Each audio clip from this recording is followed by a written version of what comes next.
ఏంటి ఎలా ఉందంటే నేను మెజారిటీ వైసీపీ కనిపిస్తుంటే నాకైతే ఆ ఫీలింగ్ కలిగింది. అంతేనంటవా టీడీపీ రాదంటావా అంటే నాకైతే అక్కడ స్పందన కనపడలేదు.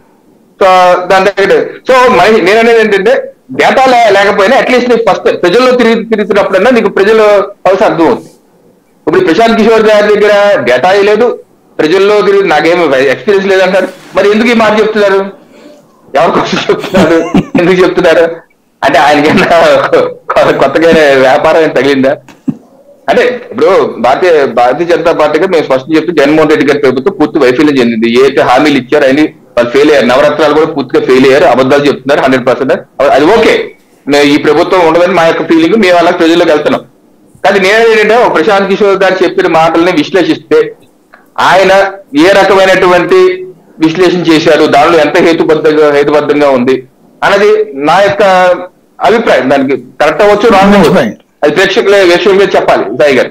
కాబట్టి ఎందుకు పని చేస్తున్నారు, ఎవరి కోసం చేస్తున్నారు అన్నదే $1 million క్వశ్చన్. చూడాలి సాయి గారు. నరసింహరావు గారు ఏమంటారు? సార్ నమస్తే అండి, ప్యానల్లో ఉన్నటువంటి అందరికీ శుభ సాయంత్రం. ఇప్పుడు మనం ఎన్నికల మూడ్లో ఉన్నాం. అంటే మనకు దేశవ్యాప్తంగా లోక్సభ ఎన్నికలు ఉన్నాయి. ప్రత్యేకించి ఆంధ్రప్రదేశ్ లో లోక్సభతో పాటుగా అసెంబ్లీకి కూడా ఎన్నికలు ఉన్నాయి. ఈ అసెంబ్లీకి ఎన్నికలు ఉన్నటువంటి సందర్భంలో ఇది వీడియో మ్యూట్ లో ఉంది చూడండి, వీడియో మ్యూట్ లో ఉంది.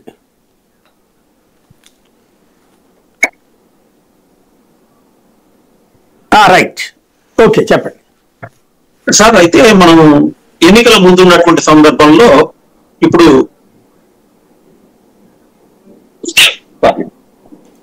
ఒక పార్టీ నుంచి ఇంకొక పార్టీకి,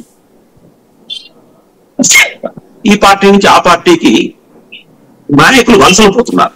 ఈ వలసలు పోతున్నటువంటి సందర్భంలో నిన్నటి దాకా ఈ పార్టీ నాయకుడిని పొగిడినటువంటి ఆ నాయకులు, వలస వచ్చినటువంటి నాయకులు రాత్రికి రాత్రే పార్టీ మారి నిన్నటి దాకా ఏ పార్టీలో ఉన్నాడో ఆ పార్టీ నాయకుడిని తీవ్రమైనటువంటి విమర్శలు గుప్పిస్తున్నటువంటిది మనం చూస్తున్నాం. ఇదే క్రమంలో ఈ పాత్రలోకి ఇప్పుడు మన ప్రశాంత్ కిషోర్ పరకాయ ప్రవేశం చేసినట్టుగా అనిపిస్తుంది. కారణం ఏంటంటే ఒక 2 నెలల కాలంలో ప్రశాంత్ కిషోర్ 2 సందర్భాల్లో ఆంధ్రప్రదేశ్ రాజకీయాల మీద స్పందించారు.